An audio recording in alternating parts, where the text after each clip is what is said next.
Welcome to வில்டாஸ் kitchen. இப்போது தேவையான பொருட்கள்லாம் மாவெல்லாம் கலந்துடலாம். மாவு கலந்துட்ட பிறகு ஆப்பச்சட்டி வச்சு சின்னதாக ஒரு 2.5 கரண்டி குழிக்கரண்டில் 2.5 கரண்டி நம்ம ஊற்றி ஒரு 2லேருந்து 3 நிமிஷம் லோ ஃப்ளேமில் வேக வச்சு எடுத்துக்கலாம். இதுக்கு தேவை ராகி மாவு 1 கப்பு, 1 கப்பு தண்ணி, 1/2 கப்பு வெல்லம், அப்புறமா தேங்காய்.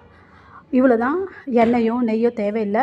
நெய் கூட ஒரு 1/2 டீஸ்பூன் நம்ம தேங்காவை வறுக்கிறதுக்காக ரோஸ்ட் பண்ணுறதுக்காக நம்ம எடுத்துக்கலாம். மற்றபடி இது ரொம்ப சூப்பராக இருக்கும். இதோட உள்ள டீட்டெயில்டான ரெசிபி நான் வில்டாஸ் கிச்சனில் கொடுத்துருக்கேன்.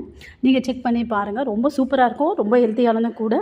பிள்ளைங்க ஸ்கூல் விட்டு வரும்போது நீங்கள் செய்து கொடுக்கலாம். இந்த சம்மர் ஹாலிடேஸில் கூட பிள்ளைங்களுக்கு ஒவ்வொரு நாளும் இது மாதிரி நீங்கள் செய்து கொடுங்க. நல்லா விரும்பி சாப்பிடுவாங்க. நம்ம சர்க்கரை சேர்க்க போகிறதில்ல, வெல்லம் தான் சேர்த்துருக்கோம். கலர் பாருங்கள் எப்படி இருக்குது பாருங்கள். செய்கிறது ரொம்ப ஈஸி. வீட்டில் இருக்கிற பொருளை கொண்டே நீங்கள் செய்து கொடுக்கலாம். உங்களுக்கு இந்த வீடியோ பிடிச்சிருந்தா லைக் பண்ணுங்கள், ஷேர் பண்ணுங்கள், சப்ஸ்கிரைப் பண்ணுங்கள். மறுபடியும் சொல்ல டீட்டெயிலான ரெசிபி வில்டாஸ் கிச்சனில் கொடுத்துருக்கேன். செக் பண்ணி பாருங்கள். தேங்க்யூ.